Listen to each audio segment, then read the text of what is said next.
On this episode of the Career Musician Podcast, we have Joel Andrew, president of CDBaby. That's right, I said the president of CDBaby. Now, if you have distributed music as an independent musician or just a musician in general, you are hip to what CDBaby has to offer. And over the course of 17 years, Joel has helped make CDBaby the largest music employer in Oregon and one of the leading online distributors of independent music. The company hosts more than 1 million account holders and is available to over 100 digital platforms around the world and represents 1/5 of the music on Spotify. Now listen, you're not going to want to miss this episode, so get ready, take some notes from Joel. And by the way, he's the coolest, most down-to-earth guy and a badass career musician himself.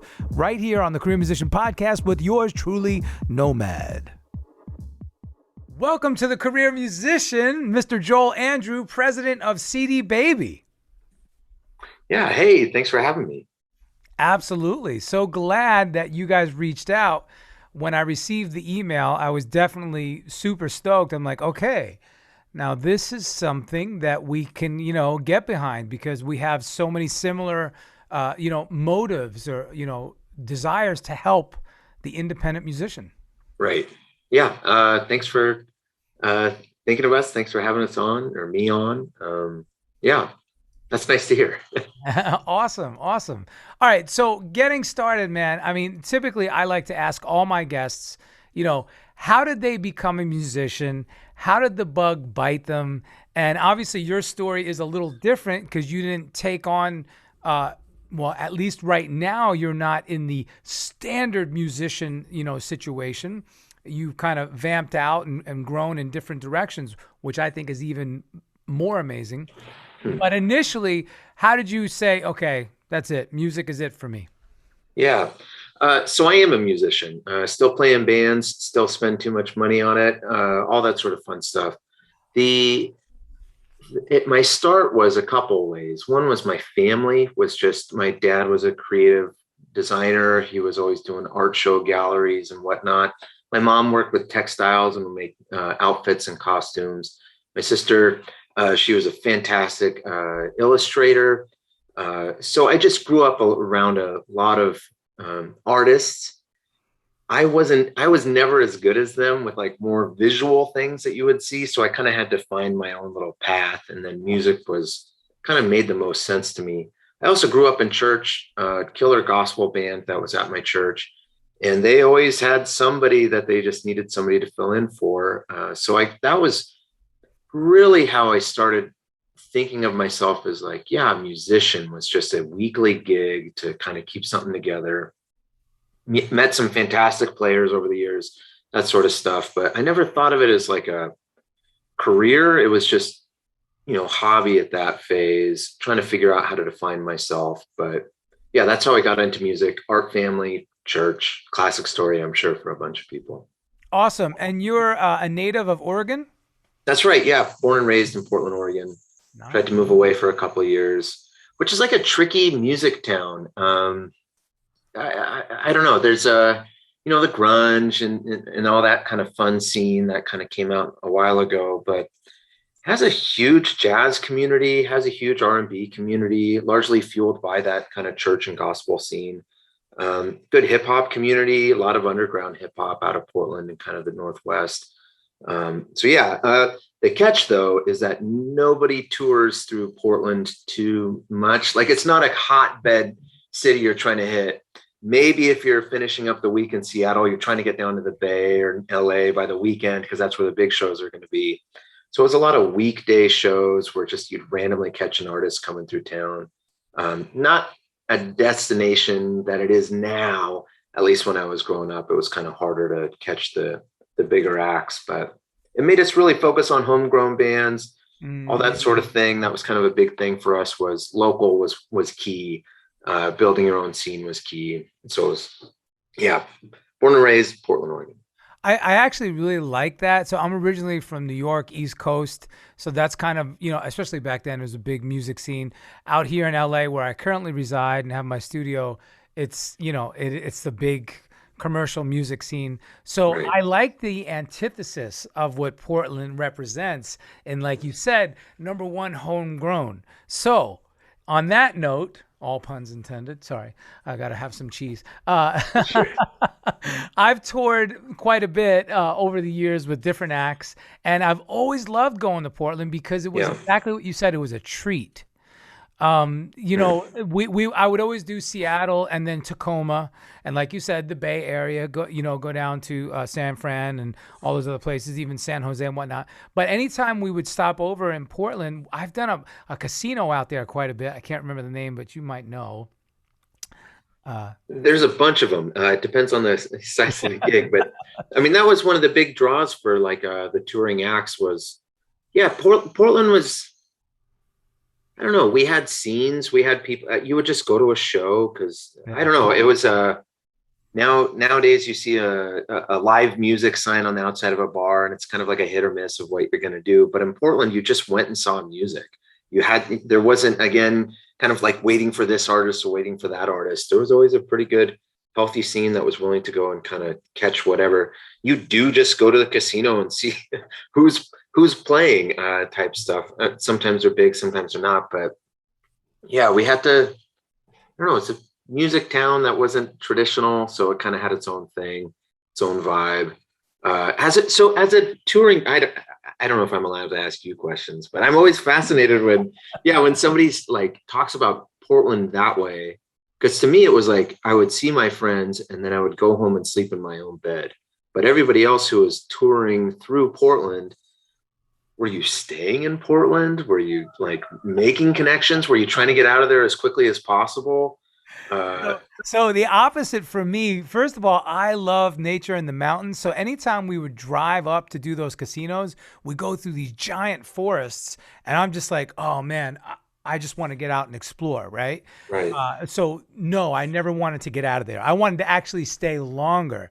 And then secondly, I have a dear friend of mine who has worked with Nike for the past several decades. And as you know, their headquarters are there. So to answer your question, I was the actual guy who would say, hey, we're going to hit the town, one night, and you would have a little hotel, whether it's at the casino or downtown. But then I would try to build in another couple days on my trip to go see my buddy or to do some hiking. So, bro, I love Portland. I think it's them.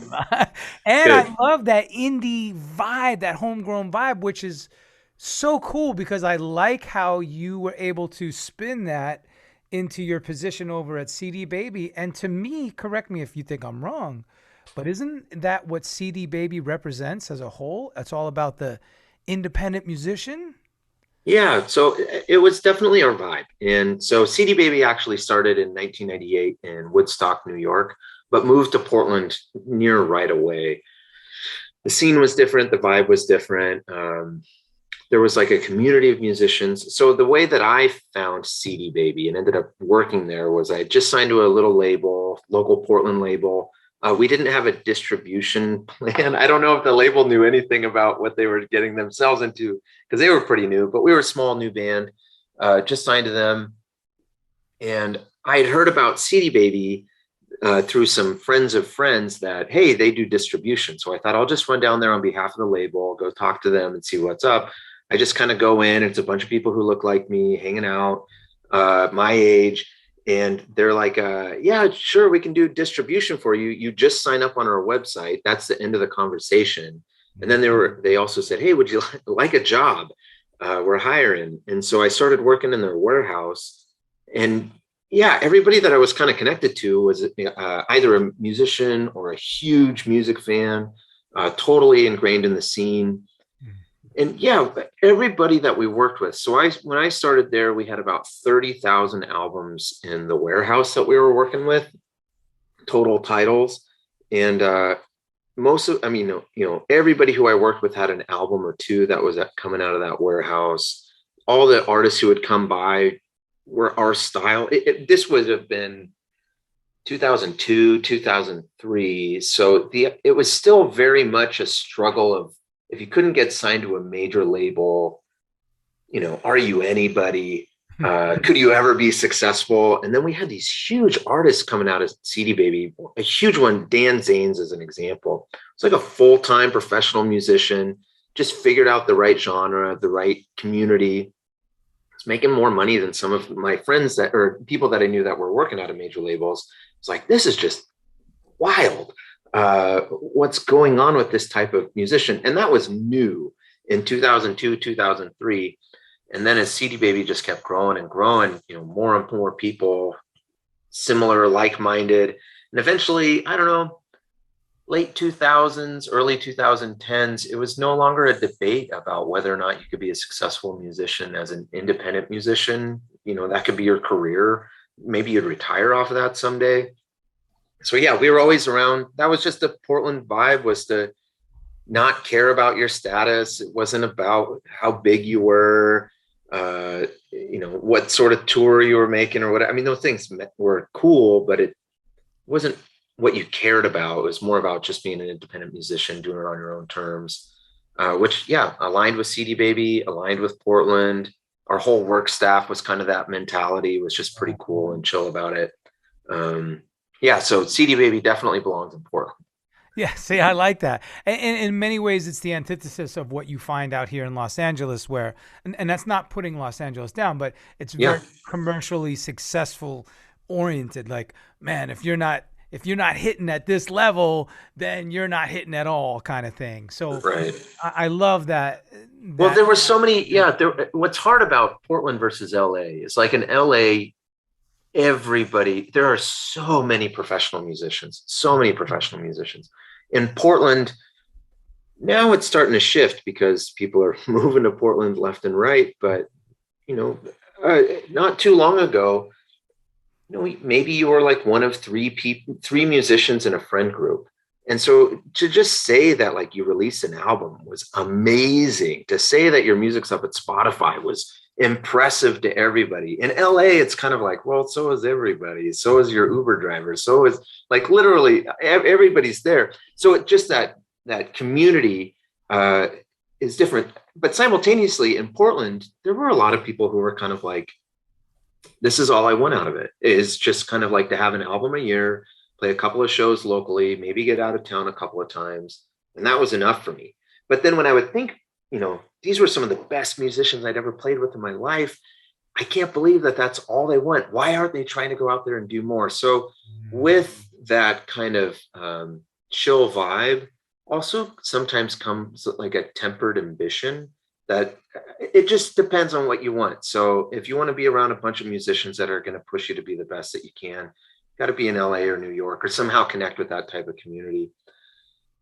Portland's different, but also you don't feel that same sort of pressure to perform and succeed. Because again, like, you get a placement in a local little, like, I don't know, commercial or something like that, and everybody's like, no way, I've totally heard your band. I heard your band play it, like, out of Burgerville, which is like this little restaurant out here, little chain. So yeah, different context, different vibe, pros and cons, all that sort of stuff. I love that. And the downtown area, I'm not sure if that's what you refer to it, but the actual city of Portland, I love that vibe down there. And there is a theater that I've played, and I'm ashamed because I've played it at least 2 or 3 times. I can't remember, but it's like a classic theater. Is there one or two? There's a number of theaters. What kind of genre? So at the time, I was with 2 different artists, Babyface, Kenny Babyface Edmonds, and also Kirk Whalum, who's a jazz saxophonist. Yeah, so gosh, what would the theaters be? And it's been many years since I've been back. Yeah. Forgive me. I'm not going to hold it up on you here, but I'll find it. Yeah, please do. Yeah. Awesome. Anyway, it's totally cool. Okay, so that's another thing that I'll just say real quick to resonate with your audience base and who's listening is, the other thing is, Portland's changing now, but for a long time, rent was a few $100 a month. Food was way less expensive. A pack of smokes was like half what it was, in another city, whatever that was. Portland was less expensive. And so it just attracted a lot of artists that were trying to do something different. You could live in a warehouse space or something like that until eventually the landlord figured it out and get kicked out because you weren't supposed to be living there. So Portland had like this different kind of punky vibe. If you watched like a lot of like, what would be a good movie with like Fight Club, a lot of that vibe was what Portland was like in the 90s and early 2000s. Right. And then now, so you could kind of get away with like a $5,000. If you got a $5,000 placement for like a song or something like that, that would go a long ways in Portland. Wow. You know, you could probably record a full album, get in a studio for a good number of weeks. But yeah, outside of Portland though, bigger music city, things get pretty tricky pretty quick. Yeah, yeah. Hey, by the way, is bass your primary instrument, or do you several instruments? I'll play anything in order to be able to play with buddies. Bass is definitely what I want to play. When I think of writing music, that's like what's in my head is bass, kind of bass lines first. Nice. I'll hop onto a guitar real quick, trying to figure out some melodies or some accompaniment. But yeah, bass is what I grew up with. It just felt so much better. It's deeper, richer, all that sort of stuff. And I was fortunate enough to grow up with enough people that were really good at bass, not just proficient, but really good at it, to see how subtle everything was on this instrument. But yeah, that's more my thing. But I'll guitar, piano. You don't want me playing drums, but I'll play drums. Anything to just kind of be able to hang out with my musician buddies. I'll do it. I love it. I love it. Okay, so tell us about how you transitioned from being, full-time musician, like you said, playing gigs and working at the church and whatnot, to working at CDBaby. What was that like? And what was the catalyst that drew you there? Yeah, so I would say my first phase, like as the warehouse guy, I was still a full-time musician. So I was still touring. It was between tours that I would, I think one year I was out on the road for 6 months.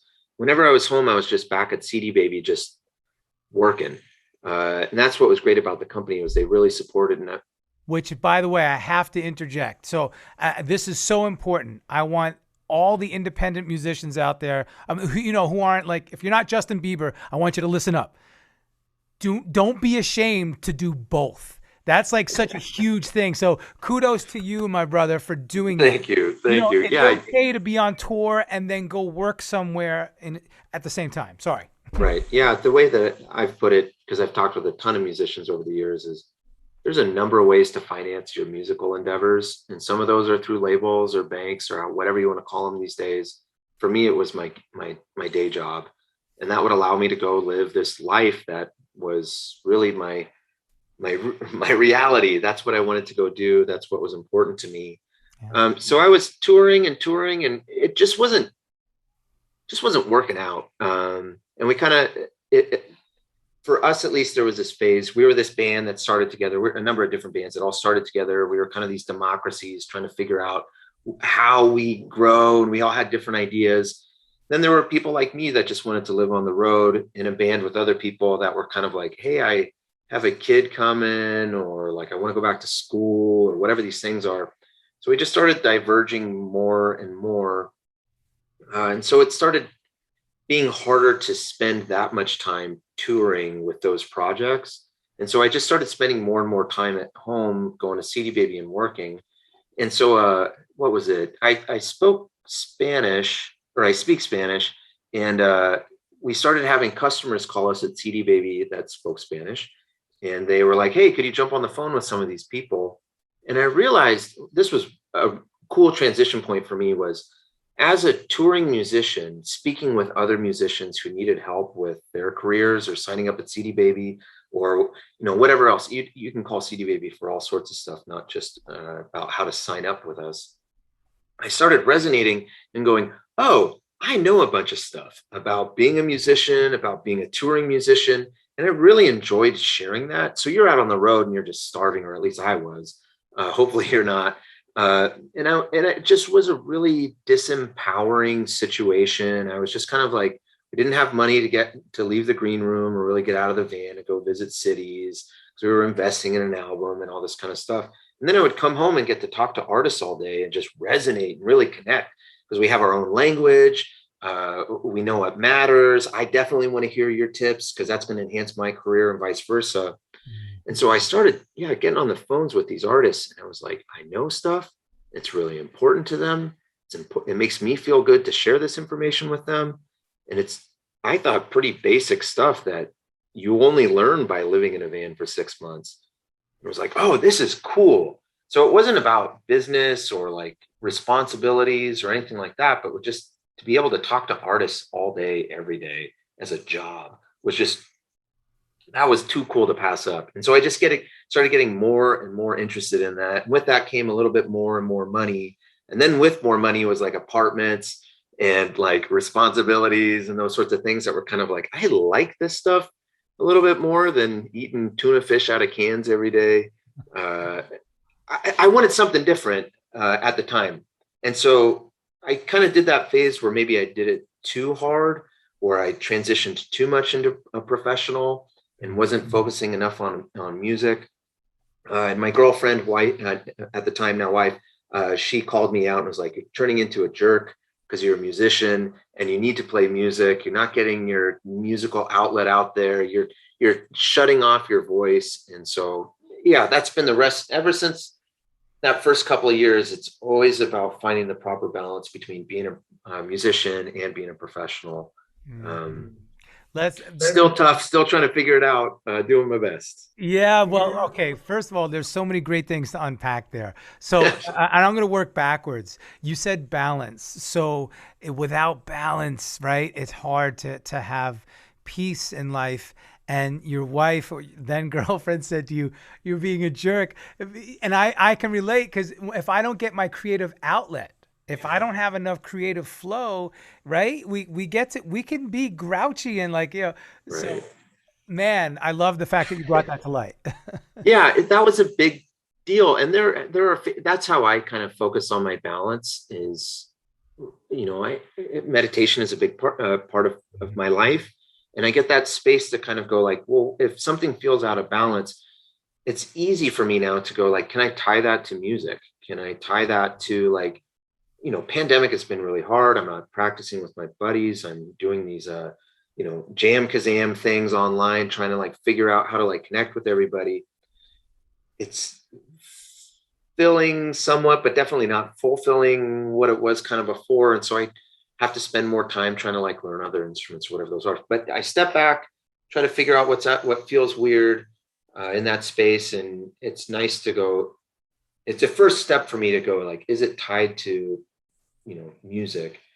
So should I like just sit down with an acoustic for a while and just try to like get in touch with myself again, not try to write a song, not try to write lyrics or anything like that, but just like find a lick that speaks to me for a while and sit with that for a while. And then I'll feel, if anything, a little bit more sane or a little more balanced. Infrequently is it because I'm not working hard enough or because I'm not, you know, whatever. It's pretty often like I just need to do more music, or maybe I need to do music with a buddy or send somebody like a couple of tracks and see if they bounce something back to me. But yeah, balance is key. I often find when I'm out of balance, it's because I'm not putting enough into music. Amen to that. And then another thing you just said now, collaboration. I always say that, you know, obviously in today's world, content is king, right? You got to put content out. But for me, collaboration is key, because if you're always creating content from your own singular viewpoint, it can get a little bland. When you collaborate, that's what really brings the colors out, right?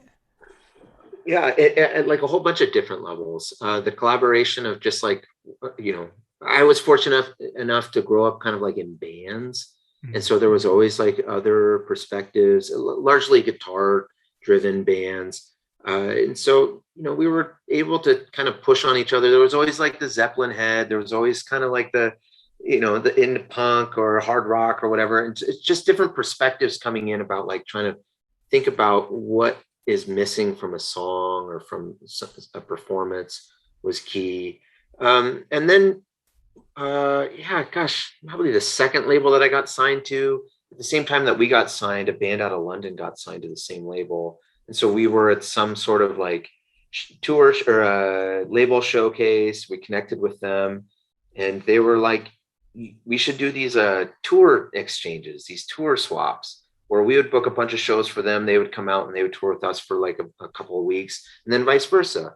And so just even the collaboration of the in the sense of like sharing a gig, and then hearing each other for so long together. We ended up poaching one of their guitar players for the next project that we ended up working on for a while.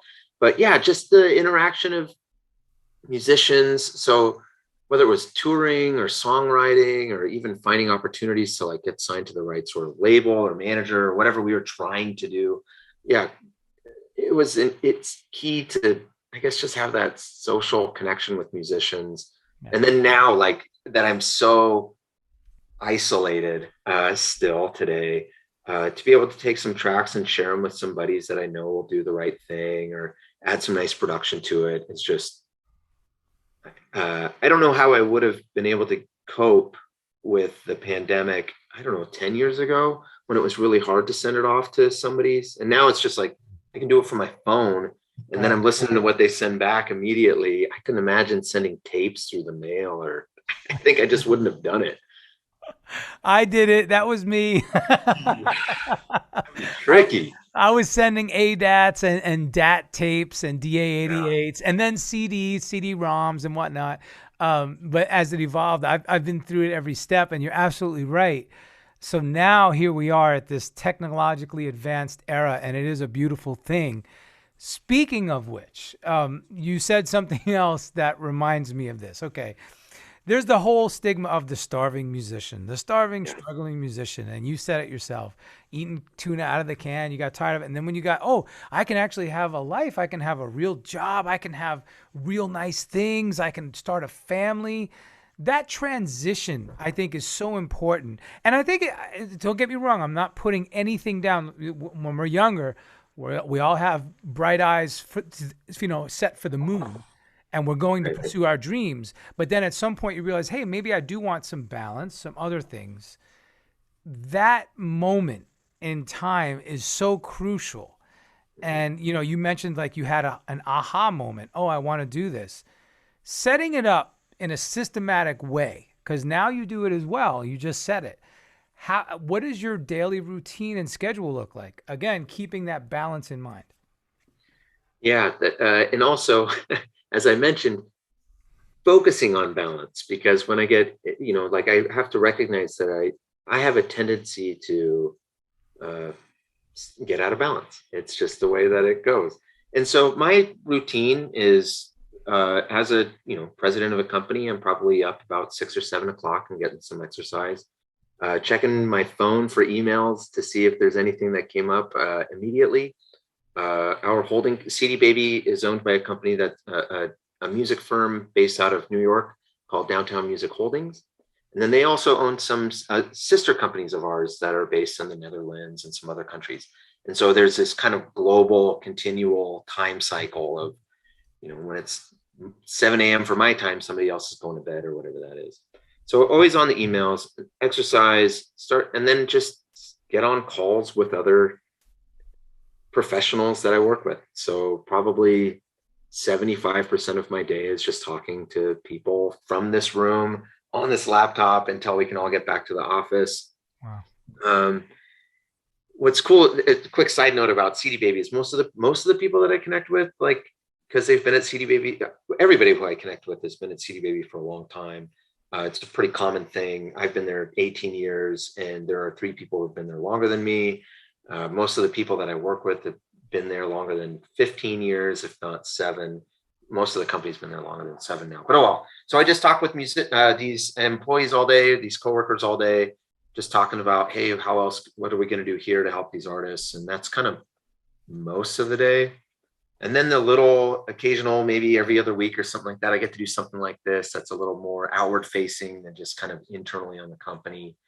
But the 4 o'clock, the 5 o'clock rolls around, the laptop goes down. These instruments in here are for when I have time in between those calls or those video sessions. I've got another acoustic down here and an SG over there that I'll just kind of pick up when it's time to, like, I just need planking and I need to kind of like keep my chops sharp. But it's really only like 5 o'clock, day's over, close the laptop, go for walks, go outside. Pacific Northwest is great for that. Yeah. End of the summer, it's starting to get a little rainy anyways, so get it while you can. I don't know, just pretty routine stuff. Start making dinner after work for the wife to come home to. And That's kind of awesome. relax until the next day. It's pretty mundane until you get into the weekends. And the majority of my friends are musicians. And so if I do get to see somebody, get to spend some time with them, we're either talking about music, if not doing music, going to music. I'll write my songs. I've been trying to use this practice where at least once a month I'll write a song and then delete it, because I'm not traditionally a singer-songwriter on an acoustic, and I am too much of a perfectionist, especially as somebody who's been a part of like major production musical work or music works, that I'm kind of like, it doesn't feel good enough. So just knowing that after my 2-hour session with the guitar or whatever I'm doing, that I'm not even going to try to remember it. I'm just going to delete it. Knowing that that's what's going to happen allows me to kind of like push through my perfection pretty consistently. And then I also have this goal that in October, I'm going to record 6 songs. So every now and then I'll actually hold on to one of those songs and be like, I'm not deleting this. But that's been my practice a couple times a month, mostly on Saturdays when I have some time to work on it. That's a very interesting approach, and a, shall I say, boastful, like, boy, that's a boisterous discipline to delete it. Just be like, no, that's it. I'm killing it. Well, what it is it's not good. And so it's easy. Like when I'm in a band and we're working on a project and we're writing songs together for months or whatever that is, those things have like my perfectionist tendencies or my concern for quality really kicks in there. And that's kind of my role in the band, is to be a part of that. But when I'm just doing my own stuff, I can be a little brutal, a little too brutal on myself. That will discourage me from engaging. And so I have to kind of put up some limits. I know how I work, and I know that I'm going to get frustrated because this song won't be good enough to someday play in front of people. But that's okay. I should still play music. I'm a musician, not just a performer. I need to get this out. Yes. And then, record it, a couple of tracks or a couple of layers on it, and then just know that I'm going to delete it. And again, it's always nice to know that, like, well, maybe I'll hold on to this one or something like that. I don't have to get rid of it in full. It encourages me to write more music. And yeah, I guess I probably write more songs that I put down on tape than I would otherwise. Yeah, it just gives me a safe space to kind of work through it, not have to take myself too seriously. And then also I can write like stupid kid songs, or I can write like, I can write about whatever, and it can be stupid and just be like, it's out, it's done. I did my music thing. Yeah. Delete it. No criteria. I love that. And it's an exercise in letting your creative, self just run with it. I love that. That's a great idea, actually. Very cool. All right. It works for me. That's awesome. So I've kind of planned this. I wanted to take the first 30 minutes or so getting to know you as the person, as the musician. And now the next half of the episode, I kind of want to dig into a little bit of what CDBaby is all about and your role there and the initiatives that you guys have to help musicians. And let me just start by saying this. The mission statement of the career musician here. So, okay, 2 things I want to say. It's really quick. Sorry. I always knew I was a songwriter, composer, producer, artist, but I always kind of, earlier on in my career, I always kind of pushed that away. And I focused on being a side man, quote unquote, what we used to call a side man. Now, makes much more sense to call it a side person, meaning that I would play guitar for other artists, both on stage, on tour, and in the studio. So I have lots of album credits and touring credits and film and TV credits where I'm playing guitar, right? Yeah. That was always my side person role. Always knowing deep inside, man, I really am an artist and a writer and my own composer and producer, but I never really fully cultivated that aspect. So, that being said, the mission statement of the career musician is to empower musicians with strategies for a sustainable career. Now, that's a blanket statement because I don't care if you're pursuing the artistry or if you're pursuing music as a side person. That statement, that mission blankets all of those areas. The reason why I bring that up is because you guys at CDBaby have a very similar initiative. You know, you guys started, like you said, back in 1998. It was to help the independent band, artist, musician, whatever, distribute their music. So let's start there. Talk about that. And I know that you're a huge proponent or, mentoring people in this area. Yeah. It's interesting to hear that as your mission statement, because it absolutely resonates with what we're trying to do. So we're a music for musicians by musicians, or we're a business for musicians by musicians. We see ourselves as an accompanist, a side person to the musician. So we are an a la carte partner. If you need distribution, we can help with that. If you need promotional tools, we can help with that. If you need a website or whatever these things are, we can help with all these different things at your leisure. We're just your partner to help you be successful. But yeah, so CDBaby started, I don't know, it started in 1998 because the founder was just trying to sell his own CD at the local CD store. And back then you needed a distributor. You couldn't get into FYE, Sam Goody, let alone Tower Records unless you had a distributor. And so he said, well, how do I have he was a successful touring musician who was playing like college campuses on the college circuit. He was like, how do I get a distributor? And they said, oh, good luck, blah, blah, blah, whatever.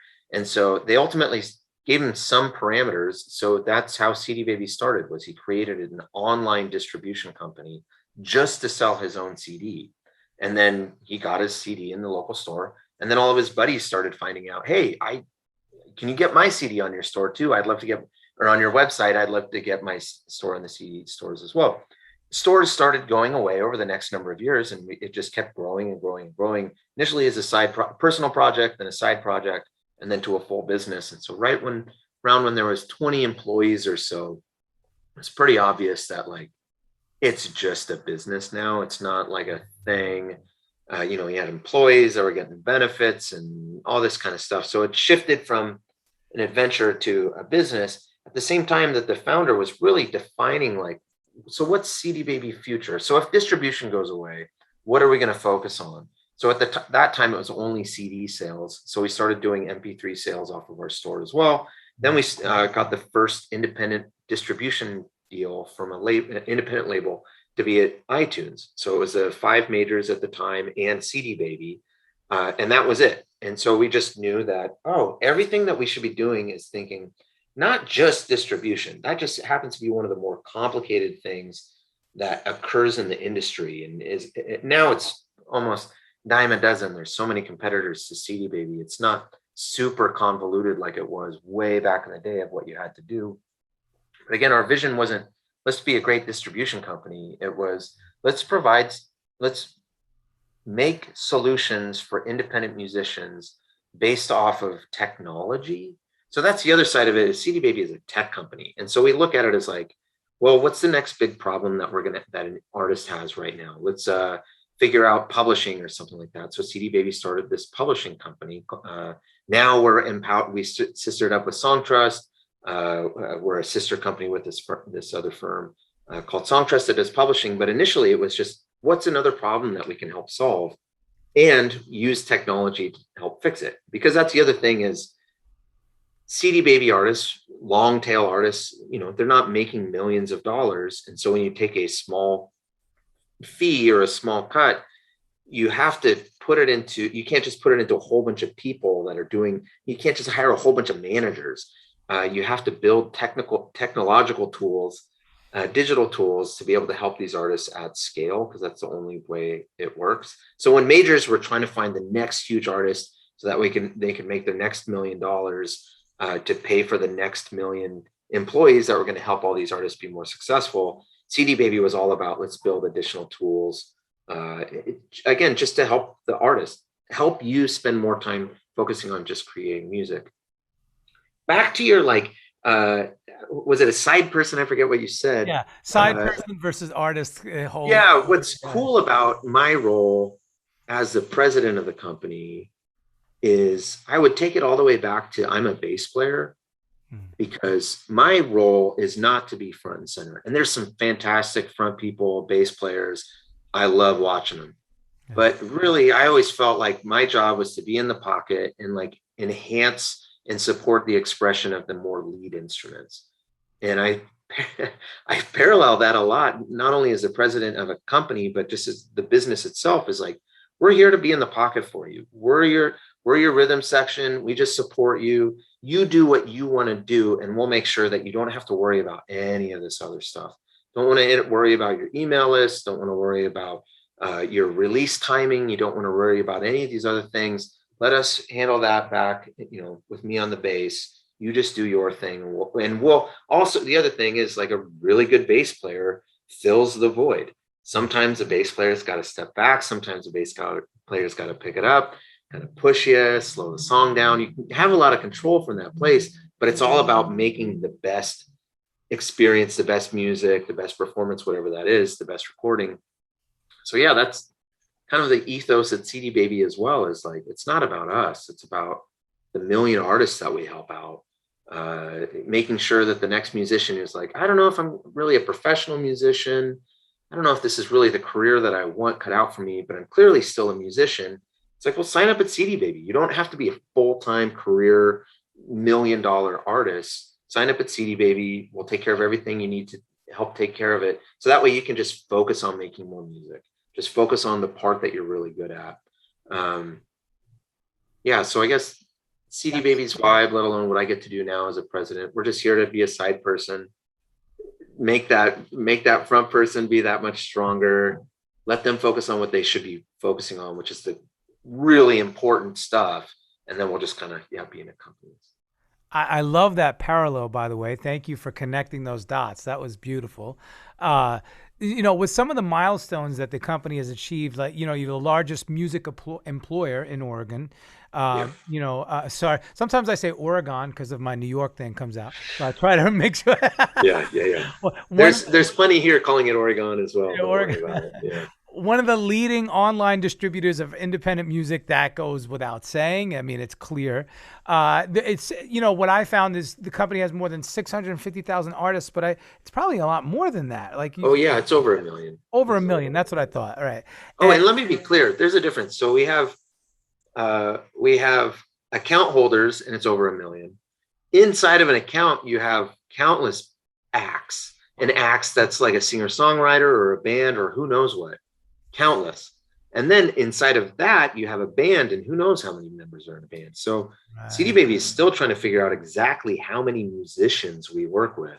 So account holders over 1 million, but who knows how many musicians we're really servicing. So right. No, absolutely. And it's your music is available with, to over 100 digital platforms around the world. I'm sure, like you said, that's probably just growing and growing every year, right? Yeah. And then this stat that I found, your music represents 1/5 of all the music on Spotify. Is that true? That's right. Okay. Yes. So those are some profound, milestones, some big numbers. Let's talk about that growth and that growth mindset as the president. How much of that falls on your shoulders, and how is it managing all that? Yeah, it all falls on my shoulders. I'm fantastic. I am lucky to work with such a great team. We have the most experienced management team in the independent distribution space. Again, I'm one of many people who've been here over 15 years, let alone 7 years, let alone, I think we just had an employee hit 20. Wow. So we know what we're doing. We've been doing it from the beginning. We know what to focus on. The growth side, the growth side for the business is more about finding the artist and connecting with the artist. The real growth is the artist itself. Mm-hmm. So what is it? It's never been a better time to be an independent musician, essentially ever. Maybe before recorded music, when it was like street corners and bar mitzvahs that you were playing or something like that. Maybe it was different then, but since recorded music, and there's industry around recorded music, never been a better year. Medea and IFPI, EFP, they have these big reports of kind of like the health of total sound recording globally. Now they're reporting that 2020 was just shy of 1999's total global recorded music revenue. So 1999, I was working for EMI Music Distribution. Then it was the banner year of all revenues. And then digital and Napster and Kazaa and all those sorts of things put a big stop in those plans. But that was crazy money for musicians. So we're just shy of that last year, and we're continuing to grow globally. So this is all recorded music, all adding up all that money, whether that's streaming or downloads or sales or whatever that is, licensing, all of that into one bucket, near record levels. We're probably going to hit records this year. Wow. But simultaneously, it's never been a better time to be an independent musician because there's more money, but also there's more money going to independent musicians. So the other thing that comes from these reports, largely from Medea, is that the fastest growing sector of the global recording revenue, so the big pie, majors have the biggest slice of the pie, the major labels, and independent and minor and all these kind of other things have their different slices as well. The fastest growing slice of pie is independent music sector. And these aren't indie labels. These are aggregators such as CDBaby, DistroKid, TuneCore. We're the fastest growing sector in that whole space. So even though, I guess your question was more about like, is this on my shoulders? What's really happening though in the industry is that just a global growth of what it means to be an independent musician. There's more money out there than ever before. There's more money going to independent musicians than ever before. It's a good time to be a president of a music aggregator, a music distributor for independent musicians such as CDBaby, because it's growing and growing. And it makes sense because what was novel, what was new in the late 90s, early 2000s of like, you don't need a major label. You don't even need a label at all. You could just go sign up for one of these companies. That was a pretty US centric notion. And then eventually went to Europe and then throughout Asia and then now South Africa or all of Africa and LATAM. It's basically global that's very aware that, you used to, if you were in Latin America, you needed a breakthrough crossover label that would bring you from LATAM up to the US and then you'd go big. Right. Now you could never leave the Dominican Republic, be the number 4 reggaeton artist of the world. And it doesn't matter if a label, and reject every label offer ever. This happens to be one of the artists that's at CDBaby. It's just crazy what is happening in the world now. So more money globally, more of that music going to these independent types of musicians. Simultaneously, though, what's the other stat is 60,000 new tracks a day are going up to Spotify. A day.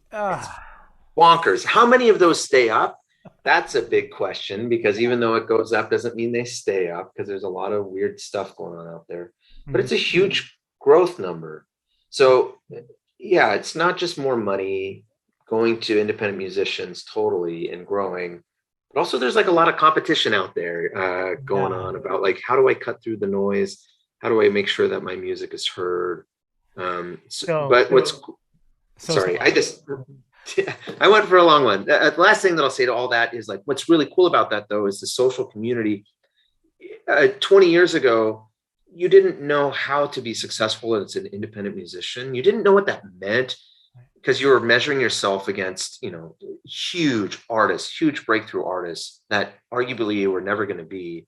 But now you don't need to invest $1 million into an artist in order to break them, or even $10,000 to make a recording, because you can set up a home studio, you can use Twitch, you can do these other things. So even though you might be competing for a smaller market share because there's 60,000 new tracks a day, you don't have to invest or sink as much into your productions in order to get a return.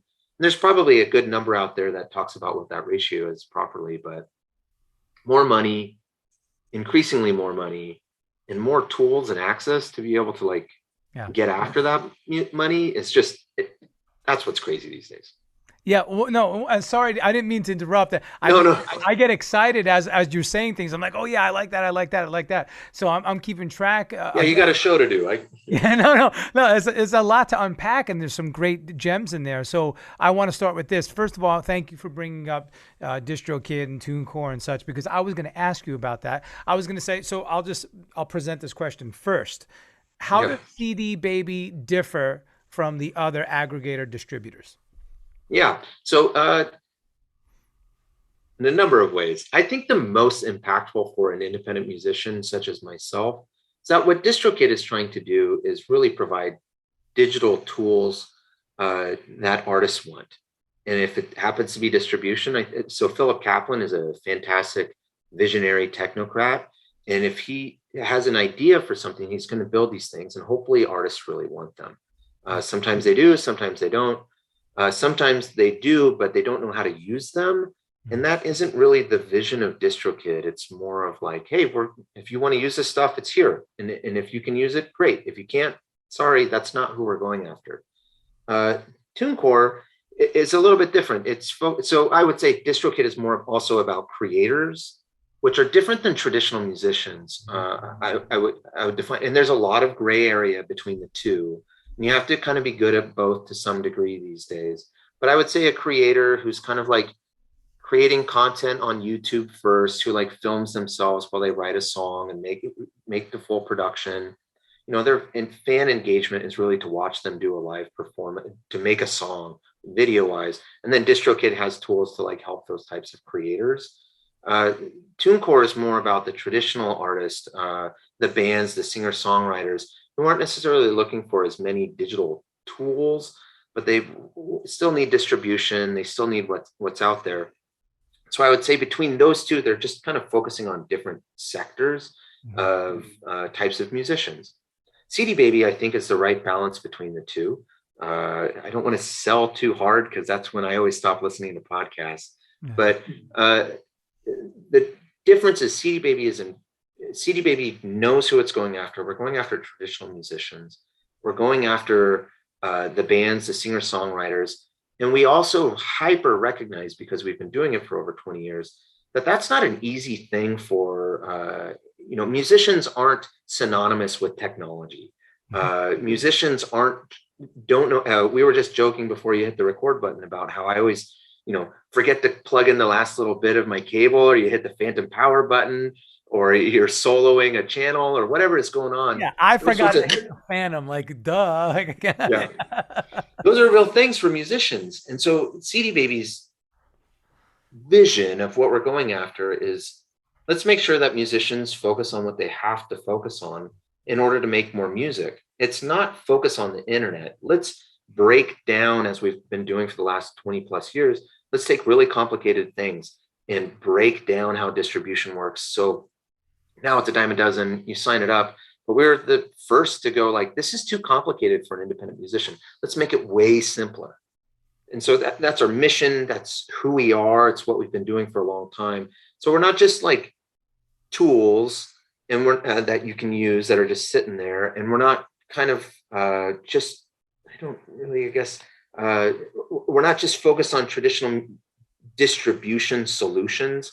CDBaby is a good balance of distribution solutions, a whole bunch of tools too, because it's more than just CDBaby, but really education and empowerment and support to the independent musicians about what it's about. So we have this other brand called DIY Musician, and we have a podcast, and we have our DIY Musician blog. And twice a year, we have a DIY Musician conference. One is in Valencia, Spain, and the other one's somewhere in the US. Next year, it will be in Austin. We just had 10,000 people sign up for our virtual DIY conference, DIY Musician conference. That was a week and a half ago, a little over a week ago. So we don't make money off of that brand, that DIY Musician brand, but it's delivering on our mission of empowering and educating independent musicians. So yeah, that's where I see all three kind of in different places. There's probably a lot of artists that are at DistroKid that don't need CDBaby. And there's probably a lot of artists at TuneCore that don't need DistroKid and all that sort of stuff. Right. But my job is to really make sure that people understand what CDBaby is about. And I would say anytime you really wonder, we can do all this stuff, but also check out DIY Musician, because we're going to make you the best artist that you possibly can be. Okay. Once again, great. I'm getting my little unpacking notes here. Okay. Yeah. No, I'm so glad you said that, because I was going to say the education component, which I've seen firsthand just from being literally from being on your email lists through CDBaby and DIY Musician. I read as much as I can. I can't read them all, but of course I read a lot. Yeah. There's a lot. Yeah, there's a lot. And you guys are very big on the education component. So, hey, here's why publishing matters. Here's how to do this step. Here's why you need to do X, Y, Z. And I love that. If you don't know your why, then of course you're not going to be driven to do it. So you guys really, really explain that in black and white. And I think that's fantastic. So which was going to bring me to my next point, and you already called it out. First of all, the bilingual factor, amazing. I was suspecting that you spoke Spanish when I see that you are doing a lot of the work in Spain with the Berklee College of Music and so forth. So trilingual, actually. I only speak English and Spanish, but our company also supports in Portuguese, largely Brazilian Portuguese. Beautiful. Yeah. So you guys really do take an active role, and I have a little bit of a guilty admission. I am not distributed or aggregated on CDBaby. My wife and I have our own band, and we've been using DistroKid primarily. However, through this process of doing the research on you guys and just paying attention, I think I want to take our next EP and put it out on CDBaby because I want to try it. Yeah. I think that's a good move, but yeah, I mean, it's a different thing for everybody. And I'll admit that there's a role for major labels. I think it's a declining role. I think that there's a role for mid-tier labels. Like, I think what's really nice is I check in with a counterpart at TuneCore monthly. I check in with a counterpart at DistroKid monthly. We're not like oil barons trying to take each other out. We see that we all individually see that we're trying to support independent musicians. We just have a different way of going after it. And independent musicians, I would argue maybe only half of traditional independent musicians are currently distributed. So, I mean, there's huge green pastures for everybody's growth. Right. And so maybe someday we have to get a little cagier with each other about competition. But at this phase, I think everybody's trying to help out. Let's not kick each other while each other are down. I mean, there's some real competition and, money's real and all that sort of stuff. But if you're trying to help independent musicians, you can't be that bad. Yeah. No, I love that. I love that. I think that's perfect. Okay, so something else I discovered, it says here on a lot of different areas that I've done some research that you post regularly on a number of social media accounts. I know a few of them, but will you tell our listeners where they can find you and where they can find these little pieces of information and inspiration that you have been giving back to the community? Yeah, for sure. So definitely don't follow me, because you'll get a bunch of stuff about animals and whatever, wine and Pacific Northwest hikes. I would really encourage you to just follow CDBaby on any socials, largely Twitter and Instagram. Definitely sign up for the DIY Musician blog. It's just our DIYmusician.com. Head there, sign up for the newsletter. Don't just follow us. We'll make sure you get the info and hands that you actually need. But yeah, CDBaby. That's where Twitter, Instagram, that's where you want to go.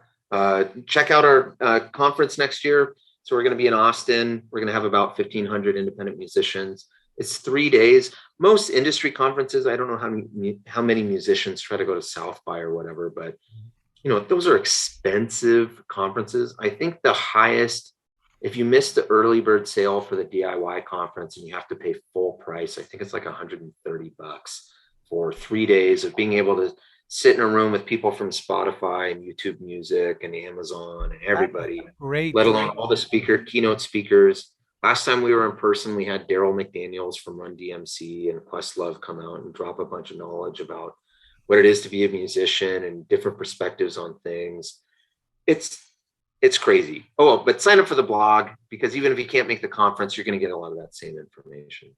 I love that. And by the way, that's a fantastic deal. I mean, so you guys put your money where your mouth is. The proof is in the pudding. You're serving everybody on an open level playing field. And that's a good thing, man. That's fantastic. Thanks.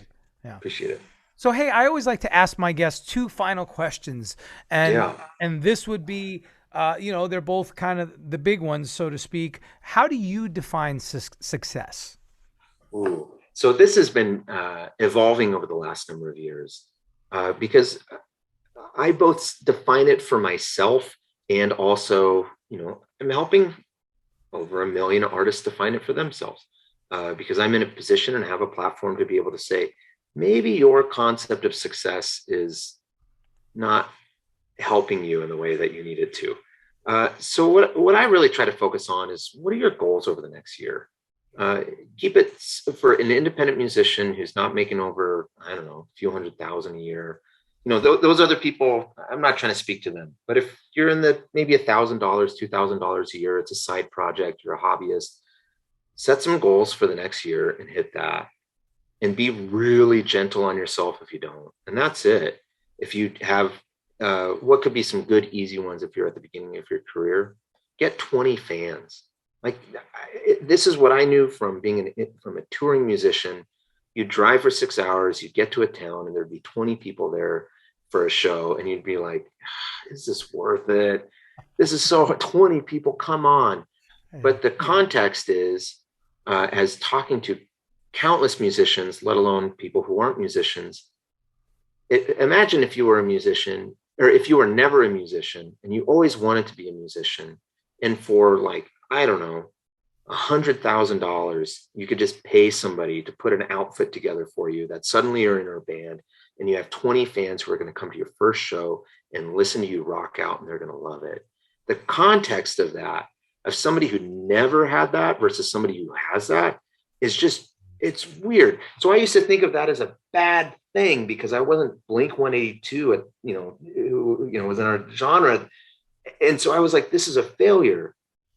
But now, as being around so many independent musicians, I just really want to stress, if you can get 20 people out of the 7.5 billion people in the world to love your music, that's a huge level of success. Most people in the world will never have something like that.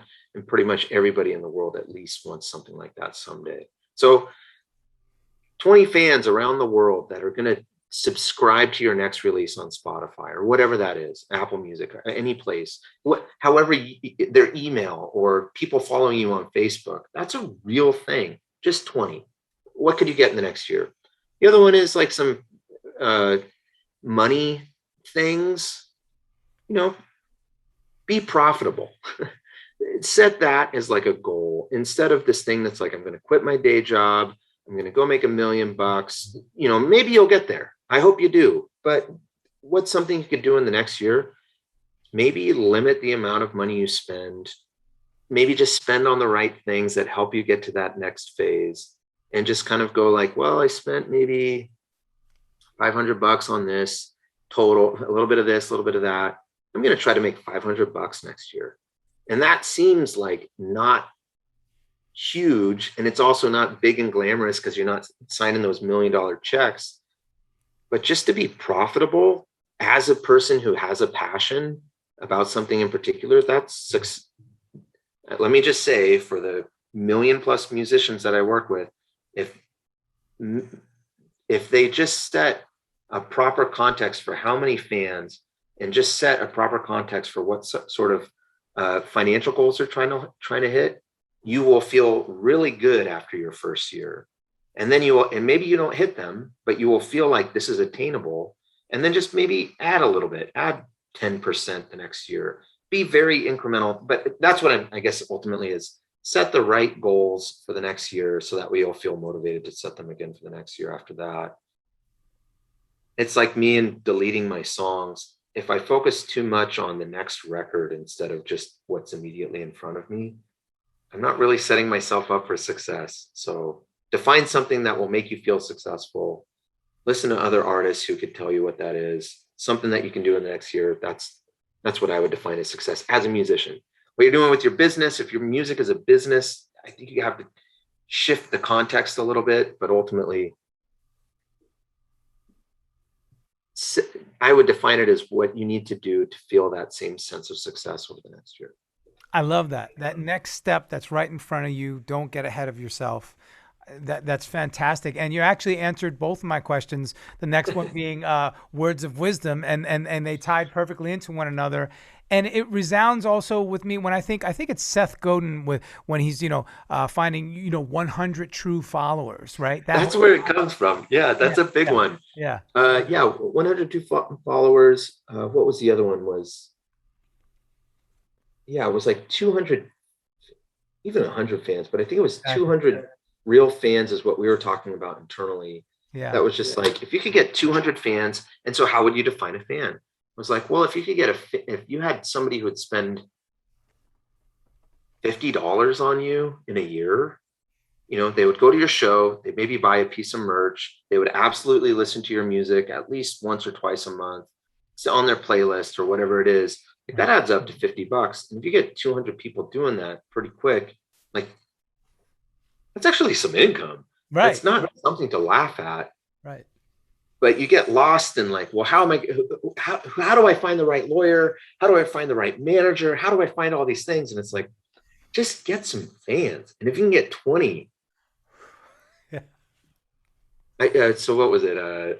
I was camping this summer and sitting around with friends and friends of friends. And a friend of a friend said that he listened to my song like a month before that and was like, man, I forgot about that song. All right. I didn't know you wrote songs. That song was awesome. My buddy told me to listen to that song. I listened to it.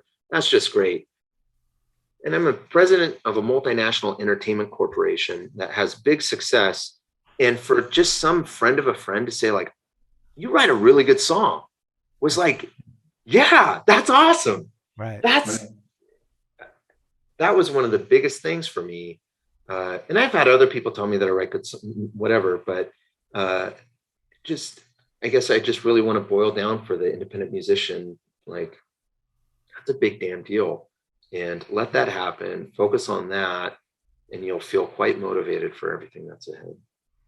I love it. I love it. Okay, you've heard it here, ladies and gentlemen. CDBaby everywhere on socials, DIY musician everywhere on socials. Get the blog for sure. Joel, before we wrap up, this has been very enlightening. Thank you so much. But before I let you go, do you mind some rapid fire? For sure. I got a stack of them right here. I do old school. I do my index cards. I throw in what David Letterman used to do. You ready? Here we go. There you go. Yeah. Top 3 artists in your playlist. Ooh, trying to do Count Basie. Let's see here. Drive Like Jehu. And I would, who's the other one? It's going to be Cypress Hill.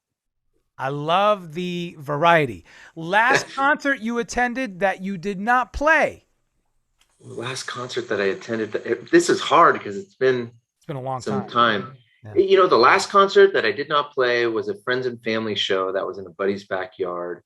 They had Run On Sentence. They had the Builders and the Butchers, all bands that are based in Portland. They just had somebody go up there and play it. Autopilots for Lovers.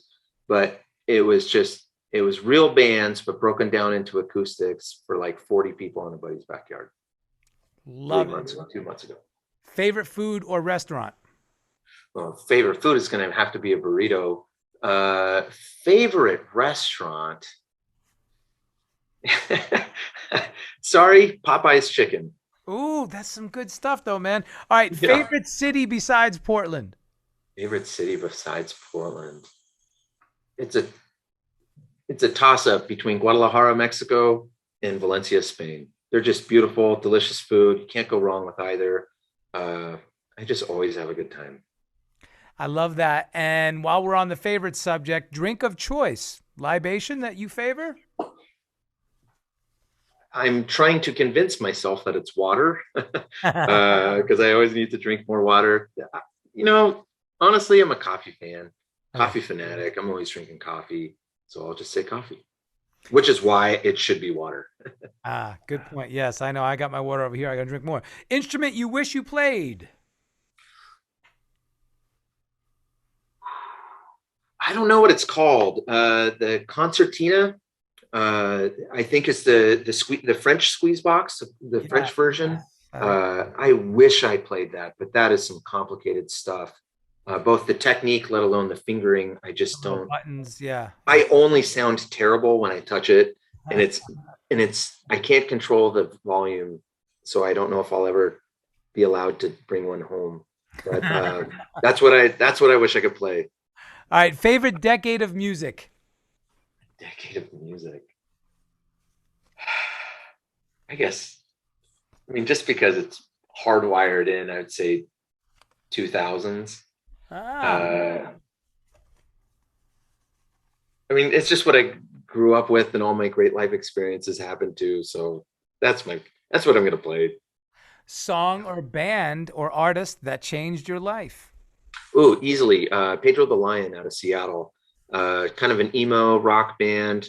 David Bazan, the front person, has done a whole bunch of different stuff, but he was always really open, and he would have a questions and answers section during his live show where he would just ask the audience if they had questions. He was always super candid and honest about where he's at and what it is to be a musician, and thinking about musicians as humans, big rock stars as humans instead of as just rock stars. That changed my perspective on everything. Very cool. Unique choice, by the way. I like that. Your friends would say you are...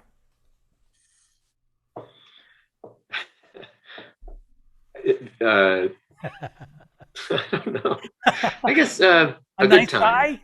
I would say Joel is a good time. That's what they would say. A good time. I like it. Okay, we are in the entertainment business, but what entertains Joel Andrew? Oh, say a good video game these days. That's that's my little 15-minute retreat every day, is try to get a little bit of gaming on a Nintendo Switch or something like that. That's a good entertainment for me.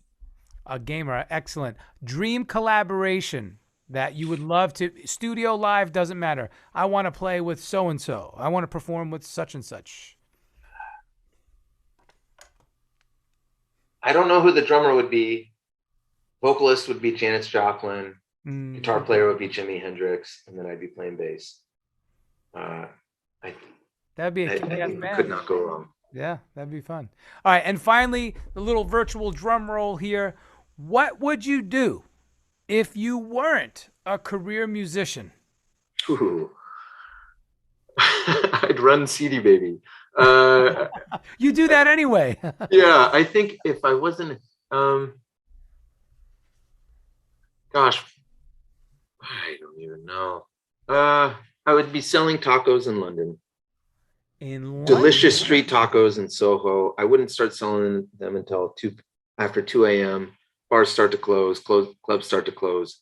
And I'd sell 10-pound tacos because you can't, but real legit street tacos in London, they would sell like that.